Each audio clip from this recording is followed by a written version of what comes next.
Assalamualaikum warahmatullahi wabarakatuh.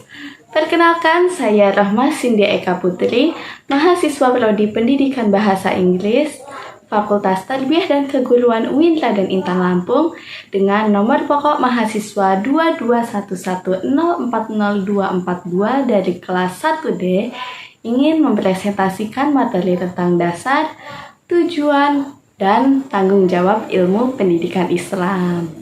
Nah, sebelum masuk ke materi, apa sih yang dimaksud dasar? Apa kalian sudah tahu apa yang dimaksud dengan dasar? Nah, dasar adalah landasan untuk berpijaknya sesuatu yang akan memberi arah yang jelas untuk mencapai tujuan yang hendak diraih. Sehingga ilmu pendidikan Islam sebagai upaya untuk membentuk manusia harus mempunyai landasan untuk segala kegiatan dan perumusan tujuan pendidikan Islam dilaksanakan. Nah, lalu dasar ilmu pendidikan Islam itu ada berapa ya? Dan apa saja? Nah, cek video ini ya. Dasar ilmu pendidikan Islam yang pertama adalah Al-Quran. Nah, Al-Quran adalah kitab suci umat Islam yang merupakan kitabullah yang diturunkan kepada Nabi Muhammad SAW. Nah, Rasulullah sebagai At-Tarbiyah Al-Ula atau pendidik pertama menjadikan Al-Quran sebagai landasan dasar pendidikan Islam. Nah, lalu konsep dasar Al-Quran sebagai dasar pendidikan Islam ialah melalui metode nalar seperti membaca, eksperimen, dan sebagainya. Lalu yang kedua ada Al-Hadis. Nah, apa sih Al-Hadis? Al-Hadis ialah perbuatan, perkataan, takrir atau penetapan dari Rasulullah SAW. Al-Hadis berfungsi sebagai at-tafsil dan at-takhsis dari Al-Quran. Nah, Al-Hadis juga memberi landasan yang jelas tentang pola dasar pendidikan Islam. Lalu, eksistensi Al-Hadis merupakan sumber inspirasi ilmu dan penjelasan Nabi dari pesan-pesan ilahiyah yang tidak tercantum di dalam Al-Quran. Nah, Islam pula mengakui faktor keturunan yaitu bakat dan pembawaan dan faktor lingkungan yaitu pengalaman dan pendidikan mempengaruhi perkembangan pendidikan anak. Nah, lalu yang berikutnya kita akan membahas tujuan ilmu pendidikan Islam. Nah, tujuan ini juga terbagi menjadi beberapa macam, yaitu 1.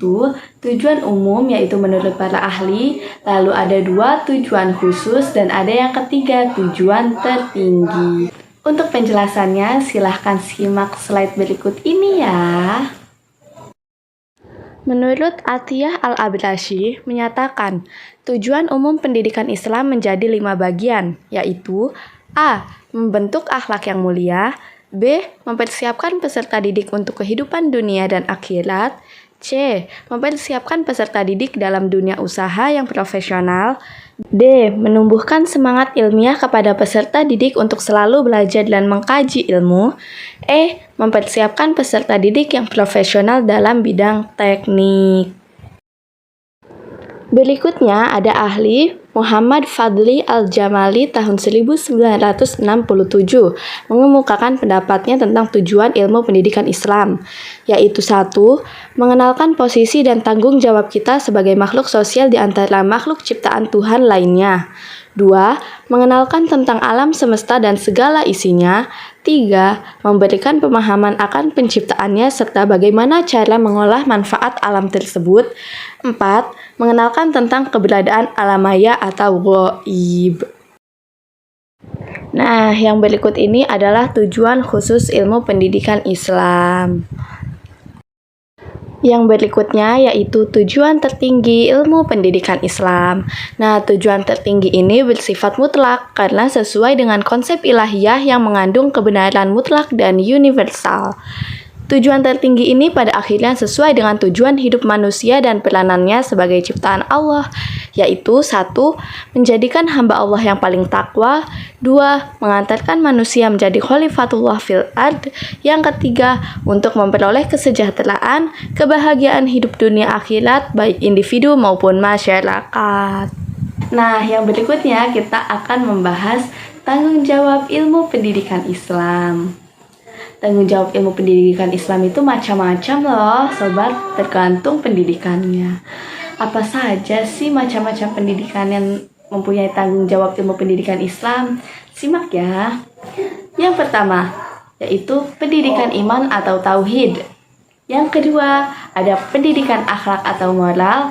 Dan yang ketiga, pendidikan akal atau rasio. Lalu ada pendidikan sosial, ada pula pendidikan seksual, lalu ada pula pendidikan jasmani dan rohani. Untuk penjelasannya, simak di slide berikut ya.